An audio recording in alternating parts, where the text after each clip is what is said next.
What's up, YouTube? It's your boy Action Jackson, and today's video I'm going to be talking about the game preview between the Dallas Cowboys and the New England Patriots on Sunday. So before we hop into the video, I appreciate if you guys would like the video, subscribe if you're new, and share my video with anyone who you think will enjoy my content. And also comment how your day went. How do you feel about your team on Sunday? We'll deep dive into the video discussing anything. One thing I do want to make clear at the top of this video is that if Chuma Edoga plays left tackle on Saturday, and the only reason why I'm talking about him even playing left tackle is because I'm showing up on the screen right now, but Tyron Smith is out. Game status is out. He's not going to be playing on Sunday against the New England Patriots. And the New England Patriots are just like Dallas Cowboys in terms of they're going to play find the scrub. And the scrub on our offensive line, not saying that Chuma Edoga is the scrub, but that they're going to put Matthew Judon and they're going to send a lot of stunts at Chuma to expose him in the game and to basically disrupt our game plan. So if we are going to put Chuma Edoga at left tackle, I'm kind of questioning this front office move because you have 73 Tyler Smith who can go and that can play left tackle. He played every single snap for you of left tackle last year at a moment's notice, basically, and he had to go out there week one and go block. And he had to go out there week one and block Shaquille Barrett, who was a Super Bowl champion, two-time Super Bowl champion, and an ultimate veteran and pro in the league. Week two had to go out and go block Trey Hendrickson. Week three had to go block Azeez Ojulari, Kayvon Thibodeau, Aaron Donald week five, Montez Sweat and them boys week four. Who else? Philadelphia's offensive line had to block Nick Bosa in the playoffs. So he had to block a lot of different guys, and that's why I want me personally playing left tackle. If the Dallas Cowboys are dead set on having Chuma Edoga in the roster or having him part of the best five theory on the offensive line, just put him in at guard because that's when we saw two Dallas Cowboys worth of film, or now three going, right? But two of them being the first 2 weeks when you were semi-healthy against the Giants and the Jets, where he both had to block Dexter Lawrence and Quentin Williams in back-to-back weeks, and he was serviceable for you at left guard. So I think if they're dead set on having him in the lineup, put him at guard and kick Tyler Smith out to tackle. Now, if they don't want to mess up Tyler Smith's rhythm of him spending the entire offseason at guard, training camp guard, preseason guard, regular season at guard, and then if they're dead set of keeping Tyler Smith at guard, just put Austin Richards at left tackle, who's natural at playing that position. He played all of again, second team reps in training camp and preseason snaps, all at left tackle and guard. Right, he has that flexibility, but I would rather see Austin Richards at left tackle, knowing what we can potentially get out of him if because he also was hurt during preseason as well. That's why Awesome was starting at left tackle anyway, right? So that's all I have to really say about the left tackle spot. And if Chuma Edoga is playing week 5 against the San Francisco 49ers, we're not going to win because that defensive line is going to be way too great, where Chuma Edoga is going to have a Chaz Green type of performance. He did not play good against the Cardinals. I don't have much faith in him if he starts left tackle this coming week or next week versus the Niners, even though I want to beat the dust off the Niners. But realistically, when we're looking at football, Nick Bosa, Armstead, Drake Jackson, that defensive line for the Niners are going to be hell for Chuma Edoga for that entire game, right? Other than that, we have Tyler Smith and Zach Martin, both questionable, but both had made progress into playing on the game on Sunday. Peyton Hendershot is questionable with an ankle injury, and Chuma Edoga is, of course, fully cleared to go. So that really goes with the injury report for the Dallas Cowboys heading into Sunday. And then now when you're looking at the New England Patriots, they have a lot of different guys right now who are questionable as terms of game status, as Christian Barmore, Jonathan Jones, Cole Strange. So the two people to be looking out with right now, as you can tell by Patrick Nosey Walker's tweet, are the both guard Cole Strange and Jonathan Jones. Jones has missed 2 games with a bad wheel, and then Strange is nursing one as well. So dealing with an ankle. Cole Strange is dealing with the knee. So they're both dealing with lower body injuries. We don't know if they're going to play. But Bill Belichick does a lot of different things where, he'll list a lot of different guys as questionable. So that's why you can never have a full game plan going on against him. So also you can fully scheme him up. So he's always going to put a lot of guys. If guys are full go, you won't find out till game day. That's how Bill Belichick rolls. So now going into the ways of being the New England Patriots on Sunday, and that is stopping the run. Again, the 2 points of emphasis for me on this game is stopping the run. We can't play soft, especially with us playing this team with Zeke and Ezekiel Elliott's return back, Ramondre Stevenson. Those are both guys that we have to tackle at the line of scrimmage, because if you don't tackle those guys, they can break off for, we're talking about Ramondre Stevenson. He can pop off for a big run, but Ezekiel Elliott you have to hear about it if you whiff on a tackle on him and he gets an extra 3 to 4 yards, right? So we gotta make sure that we're tackling in this game. We were terrible last week stopping the run and penalties.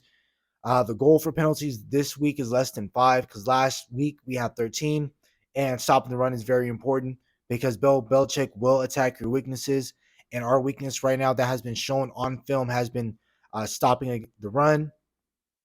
And so, of course, we got to stop the run. And then, of course, I also compiles into Zeke's return game into Dallas.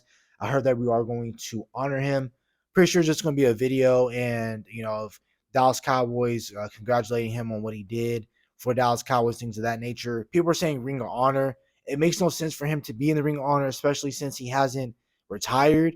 But if we put him in the Ring of Honor, that just we already know what that is. I discussed about it before on this channel. That's just highly disrespectful to a former Dallas Cowboy great if we put Zeke Elliott into the Hall of Fame and not a particular person. We got to force Mac Jones to throw the ball. Again, similar things what I always talk about every single video. Make a team one-dimensional and you'll easily win, right? So just force Mac Jones to throw the ball 40 plus times when he has had to do that in the past. Out of the 3 weeks, I think 2 out of 3 weeks he had to throw the ball more than 40 times, and that was the Dolphins game, and that was the um, Eagles games, both games in which they were down and behind in those games, and you had to force Mac Jones to throw the ball a lot of times. Again, that's our strength.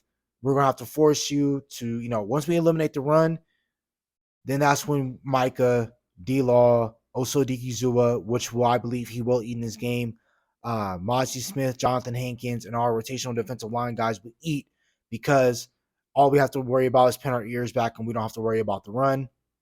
That's why it's important to stop the run and cut down on the penalties. So that's why you can force quarterback to drop back multiple times, right? And I think we also need to run the ball. I know that we need to stop the run on defense, but on offense, I think we need to run the ball. We did a really great job the past 3 weeks and running the ball and almost averaging 120 plus yards per game. I think it's very key that we do run the ball, time of possession, in the drives with touchdowns. So that's why you can force the Patriots to drop back and force them to throw the ball, because we know that they're not very confident with Mac Jones, but they don't have a lot of guys that can beat you. They got Juju Smith, Kendrick Bourne, Kayshawn Booty, Hunter Henry. They got a lot of different guys that can go out there, and Devontae Parker. A lot of guys are day 3 guys. A lot of guys that they can go out there and play solid football, but not a lot of guys that are difference makers, right? So, again, run the ball. And the Patriots, they have a tough time stopping it on the edge. The film that I did see, a lot of times that you did get big yards on the Patriots, they're on the edges, right? When I saw not Devon Achane, but Raheem Mostert, when he got most of his big runs, they were between the tackles, but they were towards that side on the edge. And a lot of times when they were doing toss sweeps, they were kicking it out, having offensive line on the move and getting them out in space on lighter guys. And that's when Raheem Mostert uses track speed to distance himself and score, big yardage touchdowns. But that's why I believe that we need to run the ball. And also, I'll know Bill Belichick at this point. Bill Belichick is going to make you play. If you're predominantly right, you're playing against Bill Belichick, he's going to force you to go to your left. And if you're predominantly left-handed, he wants you to go to your right. He wants you to do something that you're uncomfortable with and many things of that nature, right?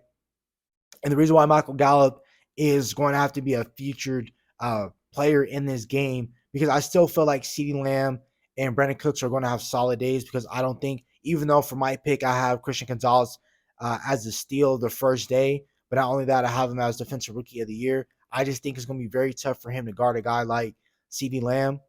But like I said, I think he's going to double CeeDee Lamb, bracket CeeDee Lamb, put the best coverage corner on Cooks, and then put his weakest link on Michael Gallup.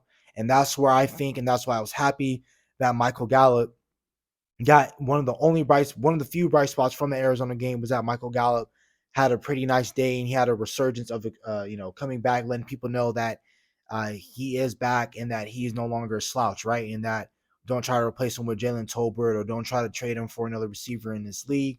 That he is back and he just had to get his legs up under him. This is going to be a game where Michael Gallup is going to be the key. That if we do have to throw the ball, he will be the key into us winning because again, they're going to want to shut down Cooks and basically try to take away CD and Cooks and force us with your third best option. And they're going to want us to beat them with Ferguson and Gallup and use our other players like Deuce Vaughn and Hunter Lepke, right? And another thing about our red zone issues, which is I'm about to get into right now, the red zone, the red zone, the red zone, the red zone.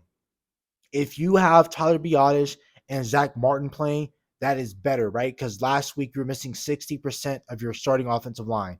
You only had Terrence Steele and Tyler Smith there. You had 3 out of your 5 offensive linemen, which 60% was not there to start for you against the Cardinals. And that's the main reason why we couldn't punch in the red zone.